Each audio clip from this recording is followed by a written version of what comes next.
Hallelujah. Thank you खुदावन, hallelujah. आइए हम सब मिल के परमेश्वर को हम आराधना देंगे। जिस हम अपने इस समय में हम अपने घरों में बैठ के परमेश्वर को हम स्तुति देंगे, क्योंकि हमारे जीवनों में उस परमेश्वर ने हमारे जीवनों में बहुत बड़े बड़े काम किए हैं। इस समय भी हम जब घरों में बैठे हैं, उस महान परमेश्वर ने जब जीवित रखा है, हालेलुया, जीवितों के बीच में जीवित रखा है, हम उसका धन्यवाद करेंगे। हमारे जीवनों में पिता ने बड़े बड़े काम किए हैं, जो इस महामारी के समय में जब हम यहाँ पे सुरक्षित हैं, तो हम उसकी महिमा क्यों ना गाएंगे, हालेलुया, क्योंकि वो योग्य है, वो हमें अपनी प्रोटेक्शन देता है, हालेलुया। तो हम उसका धन्यवाद करेंगे निरंतर, हालेलुया। उस राजाओं के राजा को हम उसको महिमा देंगे, उसको प्रशंसा देंगे, अपने घरों में बैठ के हम उसको महिमा देंगे, hallelujah, hallelujah. Thank you Jesus. आइए हम उस परमेश्वर पिता को धन्यवाद करेंगे, हालेलुया, धन्यवाद, हालेलुया। प्रार्थना करेंगे, हालेलुया। हे मेरे स्वर्गीय पिता, हम आपका धन्यवाद करते हैं प्रभु जी, हालेलुया। हे मेरे जिंदा परमेश्वर पिता, हम आपका धन्यवाद करते हैं प्रभु जी। इस समय के लिए प्रभु जी हम आपका धन्यवाद देते हैं। इस संध्या के समय में मेरे खुदावन आपने हमें जीवित रखा, हम आपका धन्यवाद करते हैं। जो प्रत्येक भाई बहन मेरे खुदावन जो घरों में बैठ के प्रभु जी आपको धन्यवाद और स्तुति देना चाहते हैं, प्रभु उनकी पवित्र आत्मा आप उनकी मदद और सहायता करें। Thank you Jesus. सारी महिमा हम आपको देते हैं, यीशु के नाम से दुआ मांगते हैं, आमेन, हालेलुया। आइए हम परमेश्वर को गीत को गा के उसको हम महिमा देंगे, हालेलुया। तेरा प्यार है महान, तेरा प्यार है यहाँ, मैं जो पहले मुर्दा था तूने डाली उसमें जान। तेरा प्यार है महान, तेरा प्यार है यहाँ, मैं जो पहले मुर्दा था तूने डाली मुझ में जान। क्यों ना बोलूं फिर मैं तेरी जय जयकार, क्यों ना बोलूं फिर मैं तेरी जय जयकार, जय जयकार, जय जयकार। तूने मेरे लिए क्या कुछ ना किया, जय जयकार, जय जयकार। तूने मेरे लिए क्या कुछ ना किया। आई जीवन में खुशी, आई अब तो जिंदगी, तू है जिंदा सा पिया, तूने ये है किया। आई जीवन में खुशी, आई अब तो जिंदगी, तू है जिंदा सा पिया, तूने ये है किया। क्यों ना बोलूं फिर मैं तेरी जय जयकार, क्यों ना बोलूं फिर मैं तेरी जय जयकार, जय जयकार, जय जयकार। तूने मेरे लिए क्या कुछ ना किया, जय जयकार, जय जयकार। तूने मेरे लिए क्या कुछ ना किया। आई जीवन में खुशी, आई अपनी जिंदगी, तू है जिंदा सा पिया, तूने ये है किया। क्यों ना बोलूं फिर मैं तेरी जय जयकार, क्यों ना बोलूं फिर मैं तेरी जय जयकार, जय जयकार, जय जयकार। तूने मेरे लिए क्या कुछ ना किया, जय जयकार, जय जयकार। तूने मेरे लिए क्या कुछ ना किया।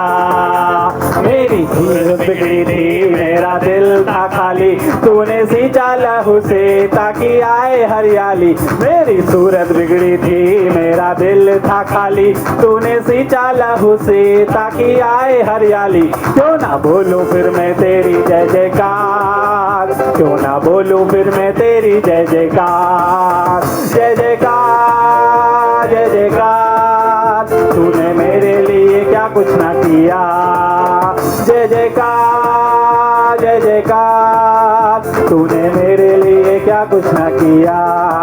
ओ जय जयकार, जय जयकार। तूने मेरे लिए क्या कुछ ना किया। ओ हालेलुया।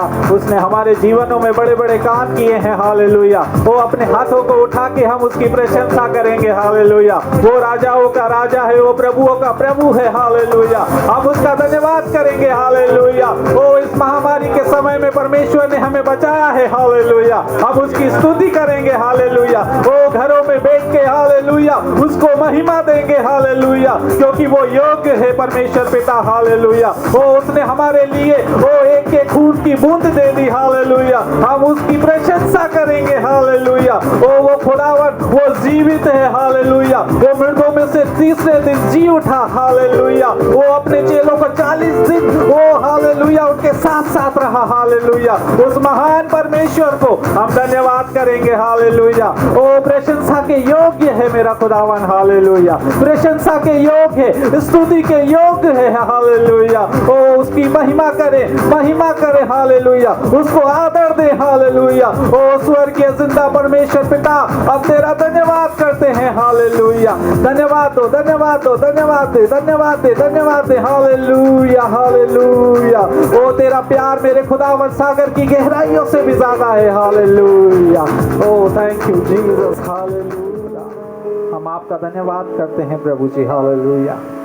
आपने हमसे प्रेम किया प्रभु, हम आपका धन्यवाद करते हैं प्रभु। ओ प्रभु, आपने हमारे कामों को तो देखा नहीं परमेश्वर पिता, पर आपने परमेश्वर पिता अपनी दया से प्रभु जी हमें बचाया। हम आपका धन्यवाद करते हैं प्रभु जी। हमारा जो परमेश्वर पिता, हम जो नर्क में जा रहे थे प्रभु, ओ प्रभु तेरी दया से प्रभु जी तू हमें प्रभु जी अपनी ओर अनंत जीवन के पास लेके आया प्रभु। हम तेरा धन्यवाद करते हैं प्रभु जी।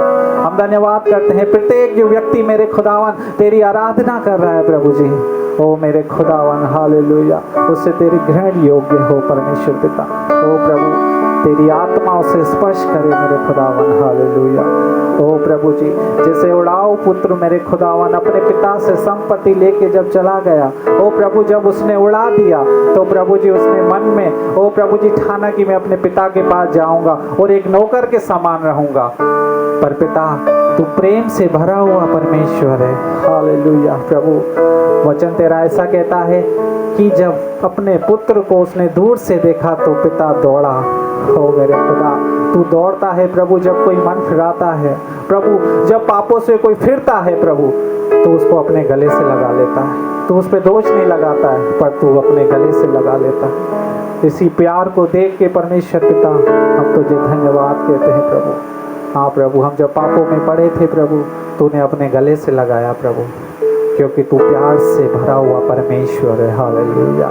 आज हर एक व्यक्ति प्रभु जी जो अपने हृदय से अंगीकार करता है प्रभु, वो तेरे पास जब वो आता है प्रभु तो उसे अपने सीने से लगाता है प्रभु जी। ओ लॉर्ड, तेरे उस प्रेम को देख के हम धन्यवाद करते हैं प्रभु। ओ तेरी प्रशंसा करते हैं प्रभु, तू योग्य है प्रभु जी।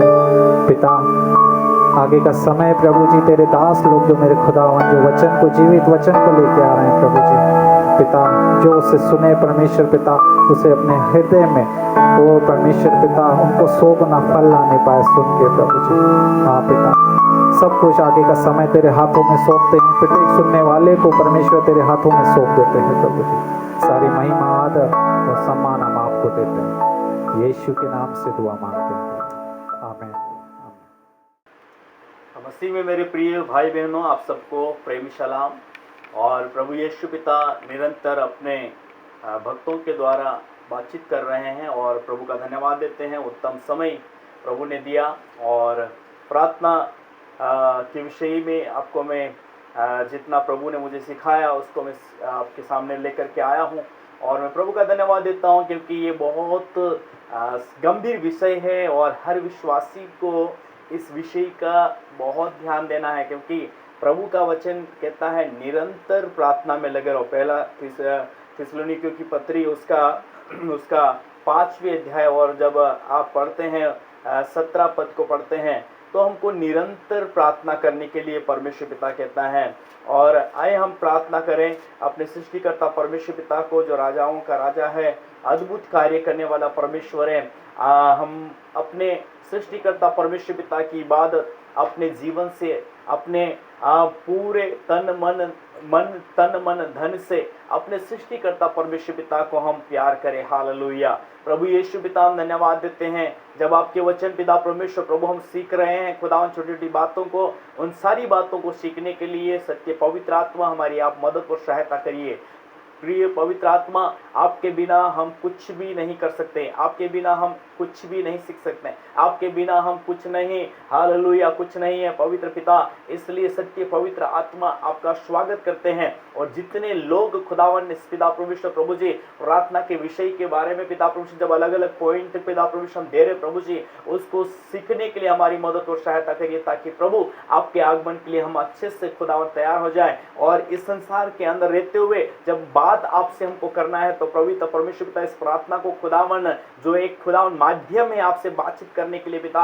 इसलिए हमको सिखाइए, हमारी मदद करिए, हमारी सहायता करिए, और जैसे तू चाहता है वैसे हम लोग प्रार्थना में समय व्यतीत करें, ताकि प्रभु उन सारे पिता परमेश्वर विषयों के लिए जो हम प्रार्थना करते हैं, प्रार्थना में मांगते हैं, उन सबको खुदावन हाँ और आमीन के साथ पिता परमेश्वर हम अपने जीवन के अंदर, अपने गांव के अंदर, अपने परिवार के अंदर, अपने हालेलुया हर एक कार्यों के अंदर उन सारी बातों को यीशु नाम से हम देख सके खुदावन। हालेलुया, धन्यवाद देते हैं, आपने प्रार्थना सुनी, प्रार्थना यीशु के नाम से मांगते हैं, आमीन। प्रभु आप सबों को बहुत आशीष दे। हमने पिछले पार्ट 1 के अंदर प्रार्थना के अंदर हमने सीखा था कि प्रार्थना क्या है और प्रार्थना हमको किससे करनी चाहिए, है ना। और तीसरी चीज हमने देखी थी, प्रार्थना किस नाम से हमको करना चाहिए। हालेलुया। और इसलिए मेरे प्रियो, हमको बहुत ध्यान देना है, और प्रार्थना निरंतर हमको करते रहने वाला एक विषय है, माध्यम है, जिसके द्वारा हम परमेश्वर पिता से बातचीत करते हैं। आज मैं और आपके सामने 3 बातें रखने जा रहा हूं कि हमको प्रार्थना किस रीति से हमको प्रार्थना करना चाहिए, उसके बाद में हम देखेंगे प्रार्थना हमको क्यों करना चाहिए, और उसके बाद में प्रार्थना के अंदर क्या क्या चीजें जो है और रुकावटों को लेकर के आती है, उसके पर हम ध्यान करेंगे। तो पहली चीज आपको मैं बताने जा रहा हूं कि प्रार्थना हमको किस रीति से करनी चाहिए। अगर आप उसको निरंतर, जो मैं आपको पहले बताया कि पहला थिस्सलुनीके उससे 5:17 के अनुसार हमको अपने सृष्टिकर्ता परमेश्वर पिता को, परमेश्वर पिता से निरंतर प्रार्थना करते रहना है ना। इस वचन के लिखा निरंतर प्रार्थना में लगे रहो, बस इतना सा इसके पहले 5वां अध्याय उसके 17 में लिखा आया, निरंतर तुम क्या काई में लगे रहो, प्रार्थना में लगे रहो। और एक जगह यीशु मसीह कहता है जागते रहो, प्रार्थना करते रहो, ताकि तुम परीक्षा में ना पड़ो।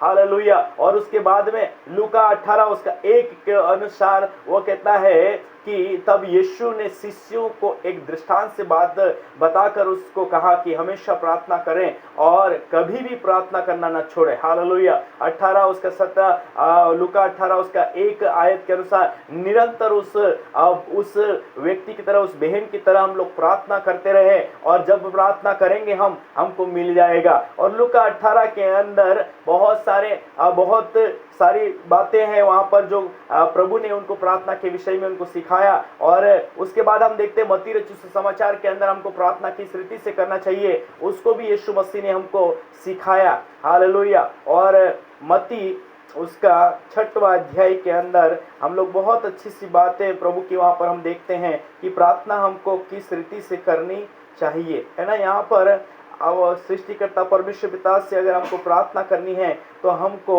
अपने आप को दीन व नम्र करके उस सृष्टिकर्ता परमेश्वर पिता, जब 6वें अध्याय उसके 9 पद से हम पढ़ते हैं तो वहां पर प्रार्थना हमको कैसे करना है इस चीज को हम देखते हैं, है ना। प्रार्थना बहुत गंभीर विषय है, और यीशु मसीह ने इसको अपने चेलों को यीशु मसीह ने सिखाया कि हमको प्रार्थना किस रीति से करनी चाहिए, है ना। पहली चीज, अपने सृष्टिकर्ता परमेश्वर पिता को, जिसको हम जानते हैं, उसके साथ में हमारा रिश्ता ऐसा हो मानो पिता और माँ पिता और बेटे का, और पुत्र और पुत्री और बेटी का जो रिश्ता होता है, वैसे रिश्ता हमारा होना चाहिए। इसलिए प्रभु यीशु मसीह वहां पर सिखाता, पहला जो वाक्य बोलता है, हे हमारे पिता तू जो स्वर्ग में है, तेरा नाम पवित्र माना जाए, है ना। तेरा नाम पवित्र माना जाए, तेरा नाम पवित्र माना जाए, तेरा राज्य आवे। दूसरी बात कहता है तेरा राज्य आवे और तेरी इच्छा जैसे स्वर्ग में पूरी होती है वैसे इस पृथ्वी के ऊपर पूरी हो, है ना। तो पहली चीज हम देखते हैं कि हमारे स्वर्गीय पिता परमेश्वर पिता को हम पिता के रूप में देखते हैं, और उसको हम अपने पिता करके उसको हम पुकारते हैं, और इस रीति से हमको प्रार्थना करना चाहिए, है ना। यीशु मसीह ने एक बहुत अच्छा एग्जाम्पल दिया कि हमको किस रीति से प्रार्थना करना चाहिए। तो 9 पद से लेकर के आप जब उसको पढ़ते हैं 13 पद तक, और 13 के बाद में 13 पद को आप जो पढ़ते हैं तो वहां पर फिर बाद में उसका खत्म करते हैं 13 पद के अनुसार कि और पराक्रम और राज्य सदा तेरा ही है, आमीन। ऐसा करके प्रभु यीशु मसीह वहां पर सिखाते हैं। तो पहली चीज, अपने सृष्टिकर्ता परमेश्वर पिता के साथ में हमारा रिश्ता पुत्र और पुत्री के रूप में होना चाहिए। दूसरी चीज, उसका जो संबंध है, उसका जो तू जो स्वर्ग में है, तेरा नाम पवित्र माना जाए, उसका नाम को हमको व्यर्थ में नहीं लेना है। हमें पिता के नाम को अपवित्र ना करें और उसको हम व्यर्थ में ना लें, लेकिन जब कभी हम अपने सृष्टिकर्ता परमेश्वर पिता के पास में जाए तो उसको आदर से उसका नाम ले। हालेलुया। बहुत सारे लोग वो झूठ भी बोलते हैं, फिर भी ईश्वर का नाम लेकर के वो बोलते हैं कि बाय गॉड मैंने ये नहीं किया, बाय गॉड मैंने ये नहीं किया। तो बहुत सारे लोग कसम खाते हैं, लेकिन प्रभु का कहता है ना तो तू पृथ्वी का, ना स्वर्ग का, ना किसी चीज का तू कसम खाना है ना परमेश्वर का नाम व्यर्थ लेना, ना परमेश्वर पिता का कसम खाना। लेकिन हमको अपने परमेश्वर पिता का नाम जो पवित्र नाम है उसको हम अपने होठों से अगर लेते हैं तो हमको पवित्र परमेश्वर पिता को अपने आप को दीन व नम्र करके उसका नाम लेना है। हालेलुया। तो उसके नाम को हमको पवित्र नहीं करना। तीसरी चीज हमको कहना है तेरा राज्य आए। हालेलुया। पहली चीज अपने पिता से हमको पिता के रूप में उससे प्रार्थना करें। दूसरी चीज हमको उसके नाम को व्यर्थ में नहीं लेना। तीसरी चीज उसका राज्य अपने जीवन के अंदर बुलाना है। हालेलुया। उसको कहना प्रभु तेरा राज्य जैसे स्वर्ग में है वैसे मेरे जीवन के अंदर आ जाए। हालेलुया। मेरे जीवन के अंदर आ जाए, मेरे बच्चों के जीवन में आ जाए, मेरे घर में आ जाए, मेरे परिवार में आ जाए। इस रीति से हमको प्रार्थना करनी चाहिए। उसके राज्य को अपने जीवन के अंदर, अपने घर के अंदर, अपने बच्चों के जीवन में, अपनी पत्नी के जीवन में, और जो बहनें हैं वो भी कह सकते हैं अपने पति के जीवन के अंदर प्रभु तेरा राज्य आ जाए। हे पिता तेरा राज्य आए। और अपने मोहल्ले में, अपने एरिया के अंदर, अपने वार्ड के अंदर, अपने जहां आप शहर के अंदर रहते हैं उस शहर के अंदर, उसके बाद में जो आपका स्टेट है उस स्टेट के अंदर, राज्य के अंदर प्रभु का राज्य हम मांगे। हालेलुया। और उसके बाद में उसकी जो इच्छा है, जैसे स्वर्ग में उसकी इच्छा है वैसे उसकी इच्छा हमारे जीवन के अंदर पूरी हो, उसके लिए भी हमको परमेश्वर पिता से प्रार्थना करनी है। हालेलुया। है ना। हमारे जीवन में हे पिता तेरी इच्छा जैसे स्वर्ग में है वैसी आपकी इच्छा मेरे जीवन के अंदर आ जाए। इस रीति से हमको प्रार्थना करना। और उसके बाद में हम देखते हैं अपने केवल अपने जीवन के अंदर नहीं, लेकिन आप कह सकते हैं जैसे अपने राज्य के लिए प्रार्थना की, प्रभु तेरा राज्य मेरे घर में, मेरे बच्चों के जीवन में, वैसे ही प्रभु तेरी इच्छा जैसे स्वर्ग में है वैसे मेरे जीवन में, मेरे बच्चों के जीवन में, मेरी पत्नी के जीवन में, मेरे घर में, मेरे परिवार में, मेरे कामों में, सब जगह। हालेलुया। सब जगह प्रभु की इच्छा जो है वो पूरी होने पाए, वो होने पाए, ऐसा करके हमको सृष्टिकर्ता परमेश्वर पिता से प्रार्थना करनी चाहिए। उसके बाद पांचवी चीज है वो कहना है कि हमारे जीवन के लिए जो भी जरूरतमंद चीज है वो सृष्टिकर्ता परमेश्वर पिता से हमको मांगना है कि हमारी क्या क्या जरूरत है। वहां पर ऐसा लिखा है कि हमारे दिन भर की रोटी आज हमको दे। हमारे जीवन के अंदर जितनी भी आवश्यकता है, जरूरतें हैं, अपने सृष्टिकर्ता परमेश्वर पिता के साथ चरणों में उन सारी चीजों को हमको रखना है। क्योंकि यहाँ पर दिन भर की रोटी आज हमको दे, इस प्रकार के जो बातें आई है वो ये है कि हमारे जीवन के अंदर जितनी भी आवश्यकमंद चीज हैं वो सारी चीजों के लिए हम परमेश्वर पिता के पास में जाए और उससे मांगे, वो हमको देगा। हालेलुया। यीशु के नाम से मांगे, पिता से मांगे। हालेलुया। यीशु मसीह के नाम से मांगे। किससे मांगे? पिता से मांगे, वो हमको देगा। क्योंकि यीशु ने स्वयं कहा है अगर तुम मेरे नाम से अपने पिता से जो कुछ मांगोगे वो तुमको मिल जाएगा। हालेलुया। और छठवीं चीज अपने अपराधियों को, वहां पर कहता जैसे हमने अपने अपराधियों को क्षमा किया वैसे तुमको हमारे अपराधों को क्या कर, क्षमा कर। यहाँ पर इस प्रकार से है। तो मेरे प्रियो, जब कभी हम प्रभु के पास में जाएं तो हमको हमारे जो भी हमारे विरोध में जिन्होंने काम किया, हमको जिन्होंने ठेस पहुंचाया, हमको गंदी बुरी बातें हमको बोली, उन सब को क्षमा करना है। हालेलुया। क्योंकि वचन में लिखा जब तुम दूसरों के अपराधों को क्षमा करेगा तो तुम्हारा पिता भी तुमको क्षमा करेगा। अगर तुम अपने दुश्मनों के अपराधों को, अपने दुश्मनों के जो गलती उन्होंने किया, जो आपको ठेस पहुंचाई, जो आपको बोला, उसको आप क्षमा नहीं कर रहे हैं और आप बिना क्षमा दिए आप कहते हैं कि प्रभु मुझे क्षमा कर, तो प्रभु आपको क्षमा नहीं करेगा। उससे पहले कहेगा प्रभु जा पहले तो अपने भाई से क्षमा कर, उनको क्षमा कर, अपने भाई से क्षमा ले ले, उनका भाई को क्षमा कर दे, अपनी बहन को क्षमा कर दे। और उसके बाद में बहुत और भी जिन के साथ में आपका रिश्ता सही नहीं है उनके साथ में आपके रिश्तों को प्रभु कहेगा पहले तू सही कर ले, पहले तू उनको जाकर के माफ कर दे, पहले जाकर के उनसे तू मिल मिलाप कर ले, उसके बाद में मेरे पास में आना, मैं भी तुझको क्षमा दे। हालेलुया। और वचन के अंदर भी आया है एक स्वामी था जिसने उसके एक कर्जदार था, उसने क्या किया, जो कर्जदार था उसके पास में चुकाने के लिए कुछ नहीं था और वो जाकर के अपने स्वामी से बोला मेरे पास में कुछ नहीं आपको चुकाने के लिए, मुझे क्षमा कर, मुझे क्षमा कर। उसने उस स्वामी ने उस दास को क्षमा कर दिया। लेकिन जब वो दास बाहर आता है और उसका एक छोटा सा जिसको उसने कुछ दिया था उसका जाकर के वो कलर पकड़ लेता है, गला पकड़ लेता है है और गला पकड़ करके उसको घोटने लगता है और कहता है मैंने जो तुझे दिया था उसको जब तक तू दे नहीं तब तक मैं छोड़ूंगा नहीं। और इस प्रकार से वो उसके ऊपर अधिकार चलाता है। और उसके बाद में कोई जाकर के जो स्वामी जिसने उसको क्षमा कर दिया था उसको जाकर के बताया, तब उसको बोला तेरे को मैंने जो तुम्हारे पास तुम्हारे से मुझे इतना सारा लेना था, मैंने तुमको क्षमा कर दिया और तू एक छोटी सी चीज को क्षमा नहीं कर पा रहा है। और उसको बोला कि इसको क्या करो, अंदर ही खोटरी के अंदर, इसको जेल खाने के अंदर, इसको उस बंदीगृह के अंदर डाल दो। ऐसा करके उस व्यक्ति को वहां पर डाल दिया गया। इसका मतलब यह है कि कई बार हम क्षमा मांग लेते हैं लेकिन हम दूसरों को क्षमा नहीं देते हैं। हम कई बार प्रभु के सामने रो रो के क्षमा मांग लेते हैं, क्षमा करो क्षमा करो क्षमा करो, प्रभु से कहते हैं और प्रभु हमको दयालु प्रभु है, हमको क्षमा दे देता है। लेकिन जब हमारी बारी आती है कि हमें दूसरों को क्षमा करना चाहिए, हम एक भी गलती क्षमा नहीं करते। हमारा इतना बड़ा गुनाह हमारे जीवन के अंदर, हमने कितने पाप किए, जिंदगी भर हमने पाप किया और 50 साल की एज के अंदर आपने यीशु के पास में जाकर कहा, हे यीशु प्रभु मैंने जो गलती किया, मैंने जो गुनाह किए, मेरे गुनाहों को क्षमा कर। ऐसा करके 50 साल का व्यक्ति भी जाकर के प्रभु के सामने क्षमा मांगता है तो प्रभु कहता है हाँ बेटा मैं तुझे क्षमा करता हूँ। हालेलुया। वो ये नहीं गिनवाता है कि तुमने कितना पाप किया, तुमने जवानी में क्या पाप किया, तुमने इस जवानी के बाद में शादी होने के बाद में कितने पाप किया और उसके बाद तुमने कितने इतने और भी पाप किए। तो ऐसा करके प्रभु यीशु मसीह उनसे नहीं गिनवाते, लेकिन वो कहते हैं मैं तुझे क्षमा करता हूँ। हालेलुया।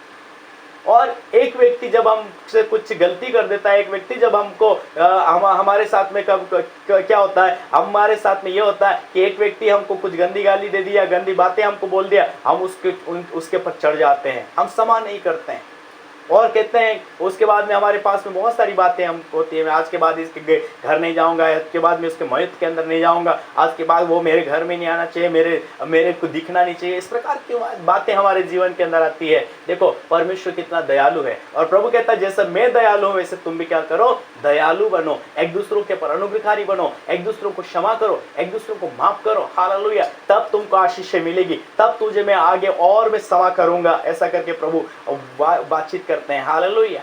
एक बार गलती हुआ, आगे भी गलती होती है, लेकिन जब हम गुनाह कर देते हैं और उसके बाद में एक दूसरों को क्षमा नहीं करते और प्रभु से कहते प्रभु मुझे क्षमा कर, नहीं करेगा, पहले कहेगा जाओ उनको क्षमा करो। हालेलुया।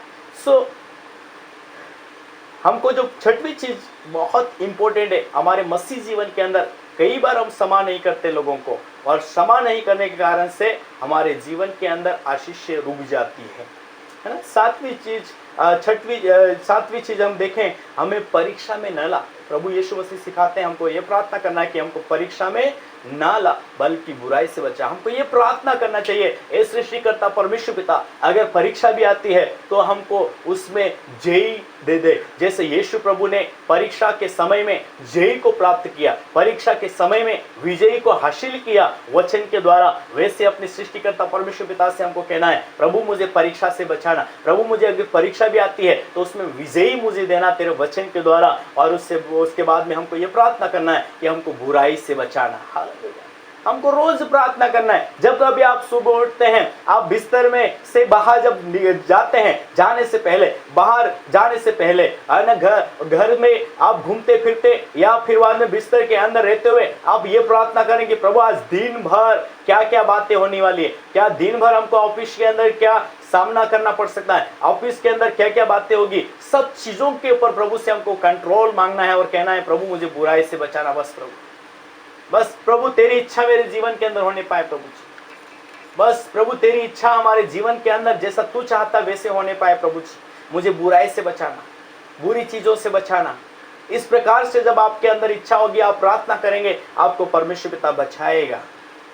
और आठवीं चीज, हमको सब कुछ उस सृष्टिकर्ता परमेश्वर पिता के हाथों में, क्योंकि कहता है क्योंकि राज्य, पराक्रम और महिमा सदा तेरा ही है। इस प्रकार से हमको प्रार्थना करना है ना। लूका रचित समाचार में दो भाई वहां पर प्रार्थना करते हुए दिखाई देते हैं 18वें अध्याय के अंदर, और 18वें अध्याय उसका 9 पद से लेकर हम जब पढ़ते हैं तो वहां पर दो व्यक्ति हैं और दो व्यक्ति प्रार्थना कर रहे हैं। मंदिर के अंदर आकर के प्रार्थना करते हुए एक फरीसी था और एक चुंगी लेने वाला था। एक फरीसी और एक चुंगी लेने वाला व्यक्ति वहां पर आया, और चुंगी लेने वाला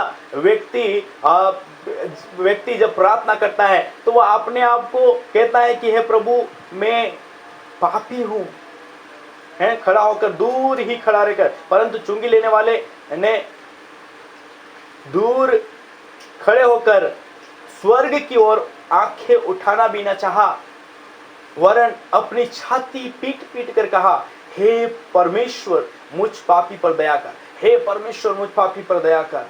मैं तुझसे कहता हूं कि वह दूसरा नहीं, है ना। वहां पर प्रभु, यहाँ पर ये चुंगी लेने वाला यही प्रार्थना कर रहा है, हे प्रभु मैं मुझ पापी पर दया कर, हे प्रभु मुझ पापी पर दया कर, हे प्रभु मुझ पापी पर दया कर। लेकिन हम देखते हैं फरीसी ने क्या प्रार्थना किया।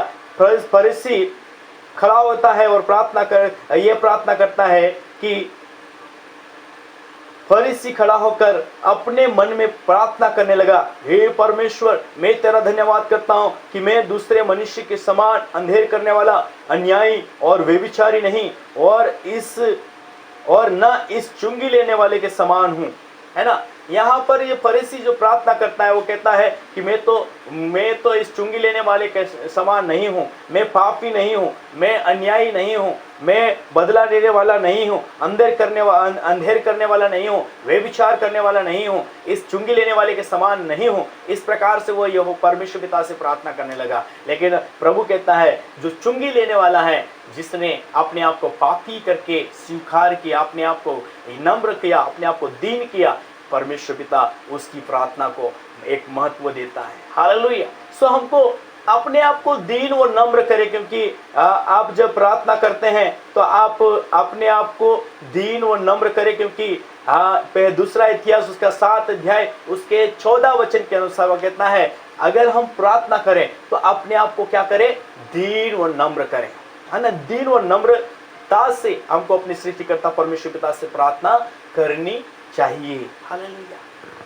सो प्रभु यीशु पिता से जब हम प्रार्थना करें तो अपने आप को दीन और नम्र करें, अपने आप को शून्य करें, अपने आप को छोटा करें, ताकि सृष्टिकर्ता परमेश्वर पिता को महिमा मिल सके। दूसरी बात, हमको प्रार्थना किन किन विषयों के लिए करना चाहिए, किन किन बातों के लिए करना चाहिए, है ना। स्वयं अपने सृष्टिकर्ता परमेश्वर पिता के साथ में जब अपने आप को हम देते हैं तो हमको हमारी उन्नति के लिए, आत्मिक उन्नति हेतु हमको प्रार्थना करनी चाहिए। तो जब कभी आप प्रार्थना करते हैं तो स्वयं के लिए हम प्रार्थना करें, अपनी आत्मिक उन्नति हेतु प्रार्थना करें, अपने आप को दीन व नम्र करने के लिए, अपने आप को शून्य करने के लिए, अपने आप को प्रभु के स्वभाव में बने रहने के लिए, प्रभु के स्वभाव में अपने आप को रखने के लिए, कि प्रभु तेरी इच्छा जैसे तूने इस पृथ्वी के ऊपर आकर के अपने पिता की इच्छा को अनुसार काम किया, वैसे प्रभु मैं कर सकूं, उसके विषय के लिए हमको प्रार्थना करना चाहिए। क्योंकि यीशु मसीह ने इसको भी प्रार्थना के अंदर किया। और इब्रानियों 5वां अध्याय उसका जब आप 7वें वचन को पढ़ते हैं तो इब्रानियों 5वें अध्याय उसके 7वें वचन में कहता है, यीशु ने अपनी देह में रहने के दिनों में ऊंचे शब्द से पुकार कर और आंसू बहा कर उससे जो उसको मृत्यु से बचा सकता था प्रार्थनाएं और विनती की, और भक्ति के कारण उसकी सुन ली गई। हालेलुया। मेरे प्रियो, हमको प्रार्थना व्यक्तिगत जीवन के अंदर इस प्रतिदिन हमको करना चाहिए। और यीशु मसीह भी इस प्रार्थना को अपने जीवन के अंदर, जब वो शरीर के अंदर थे, वो आंसू बहा करके वो प्रार्थना करते थे। और एक दिन नहीं, 2 दिन नहीं, लेकिन जब से वो यीशु मसीह सेवकाई के अंदर, उससे पहले भी अपने माता के घर में, पिता के घर में वो निरंतर प्रार्थना का जीवन वो करते होंगे। लेकिन हम देखते हैं जब मिनिस्ट्री के अंदर आते हैं और रात भर वो प्रार्थना के अंदर समय व्यतीत करते हैं, घंटों वो प्रार्थना के अंदर समय बिताते थे और व्यक्तिगत रूप से वो परमेश्वर पिता से सीखते थे। परमेश्वर पिता के पास में वो डेली प्रभु के पास में जाकर के, पिता के पास में जाकर के पिता से वो पूछते होंगे, हे पिता आज मुझे क्या करना है, हे पिता आज मुझे किस विषय के लिए प्रार्थना करना है। ऐसा करके वो पिता से बातचीत करते होंगे और पिता उनको बताते होगा, बेटा वहां पर आज बीमार है, वहां पर आपको जाना है। प्रभु वहां पर पिता बोलते होंगे, वहां जाना है, वहां एक मुर्दा है, उसको जिलाना है। हालेलुया। वहां पर जाना, वहां एक अंधा है, जन्म का अंधा है, है, उनको दृष्टि दान देना है। इस प्रकार से बहुत सारी बातें पिता से वो सुनते होंगे और पिता की सुन करके वो आते होंगे और जा करके वो बड़े काम करते थे। हालेलुया। हम कई बार प्रार्थना तो करते हैं, लेकिन प्रार्थना करते करते कई बार इतना उब जाते हैं या हमारा मन भर जाता है, हम लोग कई बार फिर बाद में दिनों प्रार्थना नहीं करते, कई दिन तक प्रार्थना नहीं करते, कई महीनों नहीं प्रार्थना करते हैं और धीरे धीरे हमारी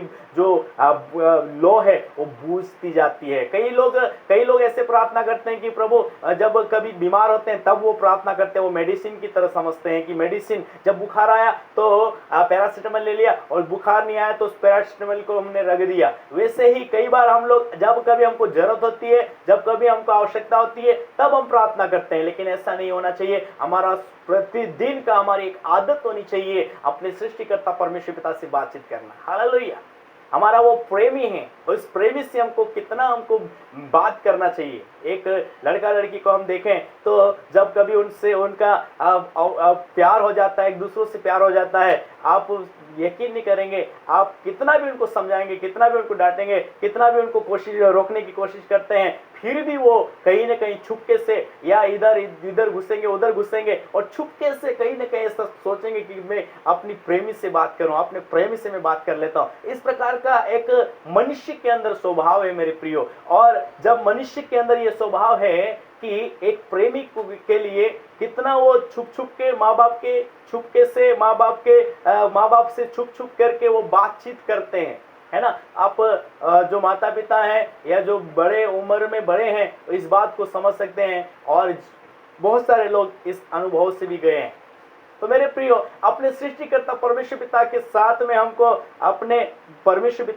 में हमको कितना बातचीत करना चाहिए। वो तो हमारा सबसे प्रेमी है, उसने हमारे लिए प्राण दे दिया, उसने हमारे लिए 39 कोड़े खा लिया, उसने हमारे लिए कांटों का ताज पहन लिया। वो हमारे खातिर, हमारे पापों के खातिर हमको क्षमा करने के लिए, हमको पापों से छुड़ाने के लिए, हमको उस मौत से बचाने के लिए, उस अनंत जीवन को देने के लिए यीशु मसीह स्वयं अपने आप को कुर्बान कर दिया। उस प्रेमी के लिए हमको रोज प्रार्थना करना, उसके प्रेमी से हमको रोज बात करना है। हालेलुया। प्रार्थना और कुछ नहीं, लेकिन उससे बातचीत करना है, उससे बोलना है, उससे पूछना। कई लोग अपनी आवश्यकताओं को बस मांगते रहते हैं, अपने संसारिक चीजों को मांगते रहते हैं। व्यक्तिगत प्रार्थना के अंदर हमको जाकर के अपने सृष्टिकर्ता परमेश्वर पिता के साथ में जाकर के वो चीज जो आत्मा के लिए जरूरत है, जो हमारे सबसे पहले उत्तम चीज जो आत्मा है, उस आत्मा के प्रोटेक्शन के लिए, आत्मा की जो भूख है, प्यास है, वो सत्य पवित्र आत्मा है ना। सत्य पवित्र आत्मा रोमियो 8वां अध्याय उसका 26वें पद के अनुसार उस सत्य पवित्र आत्मा हमारी क्या मनसा है, क्या आवश्यकता है, उस पवित्र आत्मा को व्यक्तिगत जीवन के अंदर प्रार्थना करने के लिए इनवाइट करें, उसको वेलकम करें। और उसके जरिए जब हम प्रार्थना करते हैं, उसके जरिए उसकी सहायता से जब हम प्रार्थना करते हैं, वो सत्य पवित्र आत्मा जानता है हमारी क्या नीड है, क्या आवश्यकता है। हालेलुया। वो आपको सबसे पहले स्वर्ग परमेश्वर पिता के राज्य को और उसकी धर्म की खोज करने के लिए आपको मदद करेगा। हालेलुया। प्रार्थना के अंदर आप जाएंगे, हे प्रभु मुझे ये वचन समझाए, हे प्रभु इस वचन का अर्थ मुझे समझ में नहीं आया, डैडी मुझे समझाइए, हे परमेश्वर पिता आज मुझे क्या काम करना है मुझे बताइए। ऐसा करके अपने सृष्टिकर्ता परमेश्वर पिता से आप प्रार्थना करेंगे, व्यक्तिगत जीवन के अंदर वो पूरा करेगा। और उसके बाद में आप अपने जीवन की जो भी आवश्यकताएं, जरूरतें हैं, उसके बाद में आप रख सकते हैं। हालेलुया। मेरे प्रिय, व्यक्तिगत जीवन के अंदर एक और हमको प्रार्थना करने की जरूरत है, जो लूका रचित समाचार 21वें अध्याय चैप्टर 21 वर्स 36 आयत के अंदर कहता है, इसलिए जागते रहो और हर समय प्रार्थना करते रहो कि तुम इन सब आने वाली घटनाओं से बचने और मनुष्य के पुत्र के सामने खड़े होने के योग्य बन सको। हालेलुया। आने वाली चीजों से बचने के लिए आपको लगातार प्रार्थना करना है। आने वाले, और अभी तो ये तो कुछ भी नहीं है, कोरोना वायरस कुछ नहीं है, लेकिन आने वाला समय और बहुत भयानक समय आ रहा है, आने वाला समय बहुत बेकार आ रहा है, आने वाला समय बहुत कठिन है। लेकिन उस कठिन परिस्थितियों के अंदर स्थिर खड़े रहने के लिए, उन कठिन परिस्थितियों के अंदर बने रहने के लिए, प्रभु के साथ बने रहने के लिए, प्रभु के चरणों में बने रहने के लिए, प्रभु के यीशु के आगमन तक खड़े रहने के लिए, अपने लिए, अपने खुद के लिए, अपने बच्चों के लिए, अपने घर परिवार के लिए, अपने कुटुंबियों के लिए हमको प्रार्थना करने की जरूरत है मेरे प्रिय। हालेलुया। केवल हमको संसारिक चीजें नहीं मांगते रहना है, घर मकान बीवी या गाड़ी घोड़ा, ये सारी चीजें तो सेकेंडरी चीजें वो आ जाएगी, वो प्रभु जानता है वो सारी आवश्यकताओं को, जरूरतों को, लेकिन अब हमको जो आत्मिक चीजें जरूरत है उसको मांगना है। और पहला इतिहास उसका चौथा अध्याय उसके 10 वचन के अनुसार यहाँ पर याबेस ने प्रार्थना की, और याबेस ने अपने सृष्टिकर्ता परमेश्वर पिता से कहता है, इज़राइल के परमेश्वर को यह कहकर पुकारा कि भला होता कि तू मुझे सचमुच आशीष देता और मेरा देश बढ़ता और तेरा हाथ मेरे साथ रहता, और तू मुझे बुराई से ऐसा बचा रखता कि मैं उससे पीड़ित न होता। और जो कुछ उसने मांगा परमेश्वर पिता ने उसके लिए किया। हालेलुया, उसको दिया। आज हमको क्या मांग रहे हैं? हम क्या चीज मांग रहे हैं? अपने सृष्टिकर्ता परमेश्वर पिता से अपने देश की चंगाई के लिए, है ना, आप अपने देश की चंगाई के लिए आप प्रार्थना कर सकते हैं। दूसरा इतिहास उसका 7 उसका 14 वचन के अनुसार वह कहता है, यदि मेरी प्रजा के लोग जो मेरे कहलाते हैं दीन होकर प्रार्थना करें और मेरे दर्शन के खोजी होकर अपनी बुरी चाल से फिरे, तो मैं स्वर्ग से सुनकर उनका पाप क्षमा करूंगा और उनके देश को जयों का त्यों कर दूंगा। हालेलुया। हमको अपने सृष्टिकर्ता परमेश्वर पिता से अपने देश के लिए, अपने खुद के जीवन के बचाव के लिए हमको प्रार्थना करना है। हालेलुया। आप अपने सृष्टिकर्ता परमेश्वर पिता के सामने अपने आप को दीन और नम्र कर देते हैं। जब उसके साथ में आप सेवा के अंदर, उसके राज्य के अंदर आपका भागीदार हो जाते हैं, काम करने वाले हो जाते हैं। आपने सृष्टिकर्ता परमेश्वर पिता के राज्य की आप खोज कर लेते हैं। आप उसके चरणों में पवित्रता के अंदर बने रहते हैं।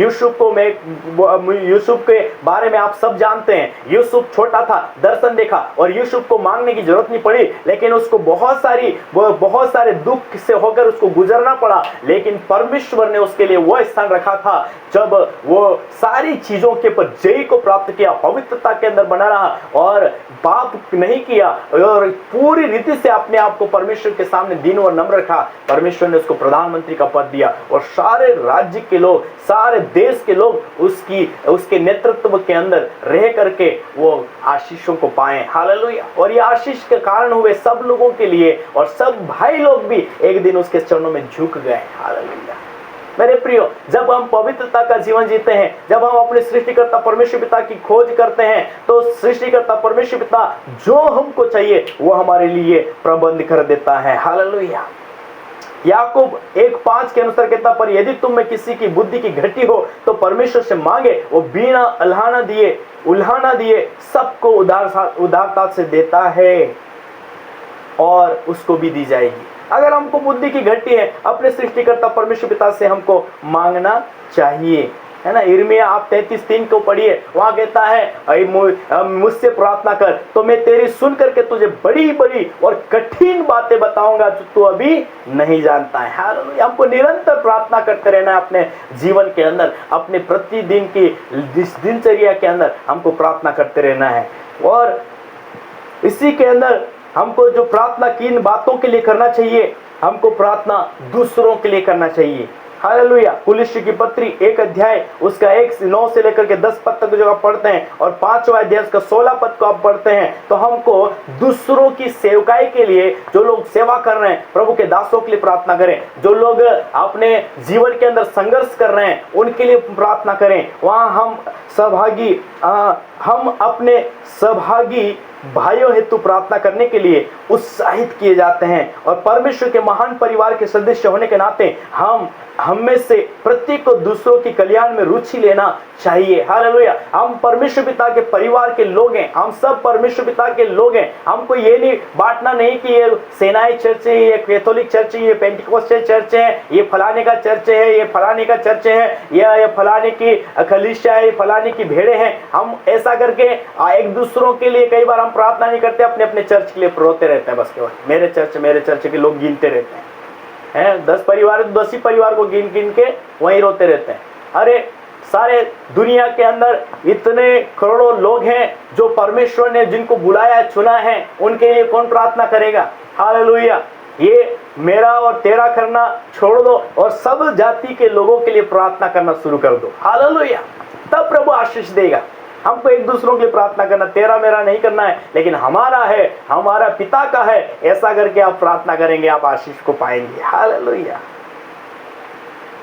अगर हमको प्रार्थना करना है तो नेतृत्व के लिए, सेवकाई के अंदर जो प्रभु के दास लोग सेवा करते हैं उनके सेवकाई में हेल्प के लिए हमको प्रार्थना करना चाहिए। इफिसियों की पत्री उसका 6वां अध्याय उसका 19वें पद के अनुसार और दूसरा कुरिन्थियों उसका 1 अध्याय उसका 11वां पद के अनुसार हमें हमारे शासकीय तथा आत्मिक नेतृत्व के लिए प्रार्थना करना है। प्रार्थना करें कि परमेश्वर ने बुद्धि, सुरक्षा, शांति, प्रेम, आनंद, कृपा, भलाई उनके जीवन के अंदर उंडल दे, उसके लिए हमको प्रार्थना करना है। हालेलुया।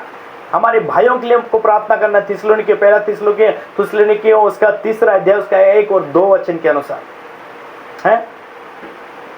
पहला थिस्सलुनीकियों उसका 5वां अध्याय उसका 25 वचन के अनुसार और दूसरा थिस्सलुनीकियों उसका 3 अध्याय उसका 1 से लेकर के 2 वचन को जो पढ़ते हैं, निदान हे भाइयों हमारे लिए प्रार्थना किया करो कि प्रभु का वचन ऐसा शीघ्र फैले और महिमा पाए जैसा तुम में हुआ और हम टेढ़े और दुष्ट मनुष्य से बच रहे हैं, क्योंकि हर एक में विश्वास आ जाता है। हालेलुया। जब हम प्रार्थना करते हैं, उनकी सेवकाई के लिए प्रार्थना करते हैं, उसके वचन को फैलने के लिए प्रार्थना करते हैं, वचन वास्तविक रूप में उन्नति पाता है। हालेलुया। तो इसलिए हमको प्रार्थना बहुत गंभीरता से एक दूसरों के लिए करना चाहिए। ऐसे कई संतों ने प्रार्थना किया, अपने देश के लिए प्रार्थना किया। एस्तर को हम देखते हैं, एस्तर ने अपने कुटुंबियों के लिए प्रार्थना किया। योना को देखते हैं, योना जब प्रार्थना किया और प्रार्थना करने के बाद में जब वो निनवे शहर के अंदर भेजा गया और निनवे शहर ने सारे देश के उन्नति के लिए प्रार्थना किया। हालेलुया, है ना। तो बहुत सारे प्रभु के संतों ने अपने प्रजा के लिए प्रार्थना किया, अपने प्रजा के लिए उन्होंने उपवास का प्रार्थना किया।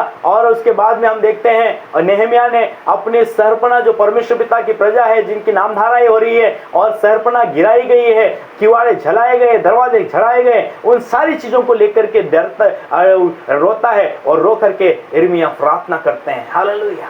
यिर्मयाह प्रार्थना करते हैं, नेहमिया प्रार्थना करते हैं। यिर्मयाह कहता है मेरी प्रजा की इस दशा को देख करके मेरे प्राण को तसल्ली कहां से मिलेगी। भला होता कि मेरी आंखें जली जल होती है और मैं एक दूसरों के लिए रोता रहता है।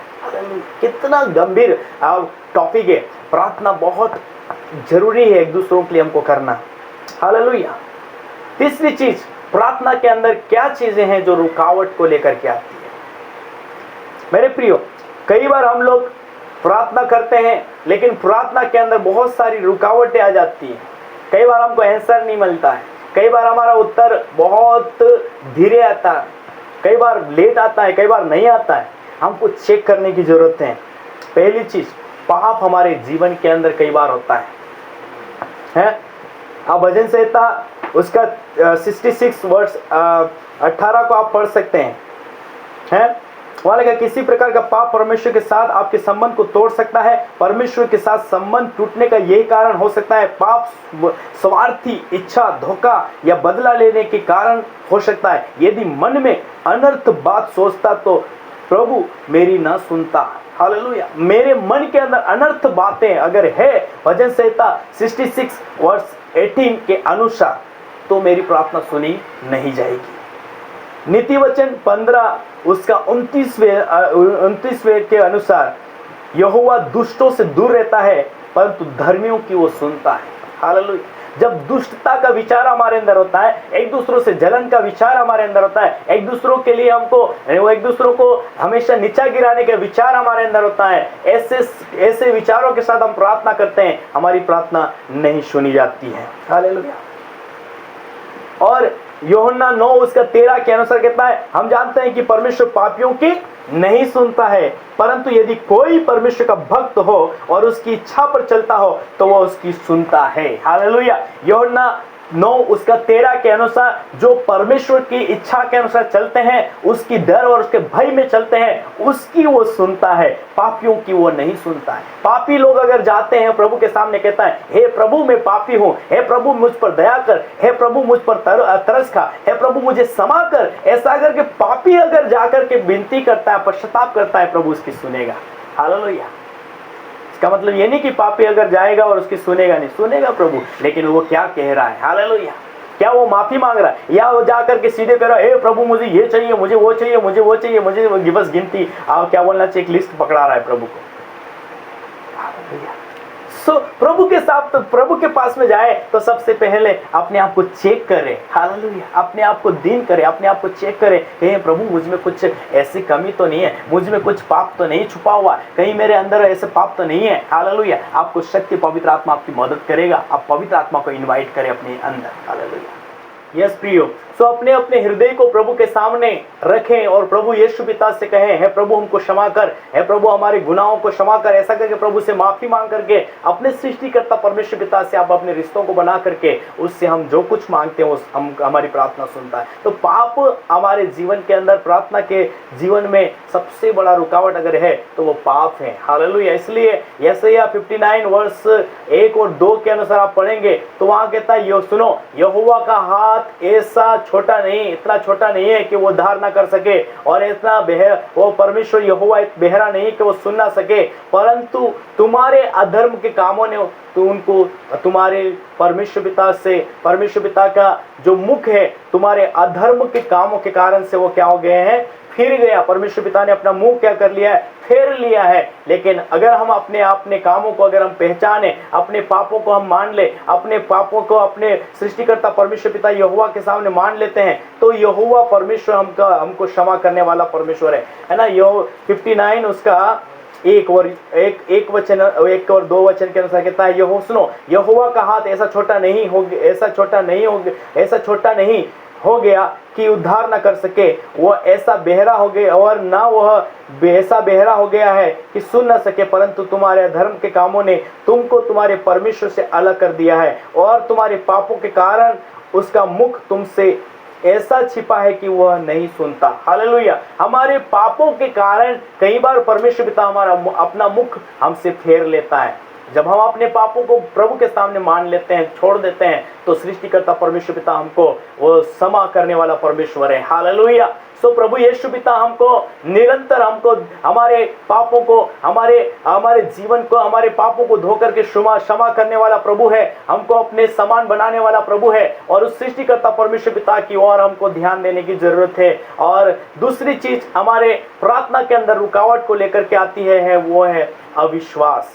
आप पढ़ सकते हैं, अविश्वासियों के अंदर जब कभी हम ऐसी चीजें जब देखते हैं, वो प्रार्थना तो करते हैं लेकिन प्रार्थना के अंदर वो डाउट को करते हैं, है ना। याकूब की पत्री पहला अध्याय उसके 5 और 8 पद को पढ़ेंगे, पर यदि तुम में से यदि किसी को बुद्धि की घटी हो तो परमेश्वर से मांगे, जो बिना उलाहना दिए सबको उदारता से देता है, और उसको दिया जाएगा, पर विश्वास से मांगे और कुछ संदेह ना करे, क्योंकि संदेह करने वाला समुद्र की लहर के समान है, जो हवा से बहती और उछलती है। ऐसा मनुष्य ये ना समझे कि मुझे प्रभु से कुछ मिलेगा। वो व्यक्ति दुचिता है और अपनी सारी बातों में चंचल है। उसके अंदर, जिसके अंदर डाउट आ गया, संदेह आ गया, वो भी प्रार्थना के अंदर सबसे बड़ी रुकावट है ना। और इसके बाद में हम देखते हैं मरकुस रचित सुसमाचार उसका 11वां अध्याय उसका 25 और 26 पद को हम पढ़ते हैं, तो क्षमा नहीं करने के कारण से हमारी प्रार्थना नहीं सुनी जाती है। क्षमा एक दूसरों को देना, क्षमा दूसरों को करना और क्षमा को प्राप्त करना, ये हमारा मसीह जीवन का कर्तव्य है मेरे प्रियो। इसलिए अपने जीवन के अंदर एक दूसरों को क्षमा करना, है ना। यहाँ पर कहता है, क्षमाशीलता की आत्मा आपके शरीर देह में कैंसर के समान है, और यदि तत्काल उसका निदान न किया जाए तो ये आपको नाश करेगी, है ना। ये एक थॉट है, क्षमा नहीं करना। ये वास्तविक रूप में हम देखते हैं कि ये एक कैंसर की बीमारी के तरह है, और इस कैंसर की बीमारी की जो क्षमा नहीं करने वाली आदत अगर हमारे लाइफ के अंदर नहीं है, तो हमारे जीवन के अंदर बहुत सारी तकलीफें, हमारे जीवन के अंदर बहुत सारे श्राप आ सकते हैं। और इस चीज को लेकर कहता है, और जब कभी तुम खड़े होकर प्रार्थना करते हो तो यदि तुम्हारे मन में किसी की ओर से कुछ विरोध हो तो क्षमा करो, इसलिए कि तुम्हारा स्वर्गीय पिता भी तुम्हारे अपराध क्षमा करे, और यदि तुम क्षमा ना करो तो तुम्हारा पिता जो स्वर्ग में है तुम्हारा अपराध क्षमा ना करेगा, हालेलुया। और पहला यूहन्ना उसका 1:9 के अनुसार कहता है, यदि हम अपने पापों को मान ले तो वो हमारे पापों को क्षमा करने और हमें सब अधर्म से शुद्ध करने में विश्वास योग्य परमेश्वर है। हालेलुया। जब हम क्षमा दूसरों को कर देते हैं तो प्रभु भी हमको क्षमा करने के लिए विश्वास योग्य हो जाता है और हमको क्षमा कर देता। अय्यूब की पुस्तक 42वां अध्याय उसका 10 पद के अनुसार जब कहता है, अय्यूब ने अपने मित्रों के लिए प्रार्थना की, तब यहोवा ने उसका सारा दुख दूर किया और जितना अय्यूब का पहले खो गया था उसका डबल गुना प्रभु आशीषित किया। अय्यूब ने अपने मित्रों के लिए प्रार्थना किया, उनको क्षमा किया, उनके लिए प्रार्थना किया और प्रभु ने उनकी प्रार्थना को स्वीकार किया और उसके बाद में अय्यूब को जितना अय्यूब ने खोया था, नाश हुआ था अय्यूब का, उसको डबल गुना प्रभु ने आशीषित किया। हालेलुया।